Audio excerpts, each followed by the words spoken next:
Hi guys! Welcome back to my YouTube channel. So for today's video, gagala kayong papuntang Aplaya or Baywalk. Dito lang po yan sa Calamba, Laguna. Super ganda guys, kaya kung ako sa inyo, puntahan nyo na. Magandang pasyalan dito, and then ang ganda ng dagat. Dahil mga bikers tsaka mga tao na napunta dito kapag hapon. Kung pupunta man kayo dito guys, hapon po yung magandang oras or time na pumunta dito.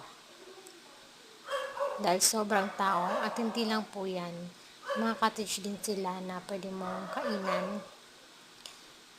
And then, madami po mga street food. Hindi ko na po na-videoan. Dahil kami ay naglalakad. At nagmamadali. So, ayun lang guys. Kung nagustuhan niyo po yung video, please like, share, and comment, subscribe. Thank you!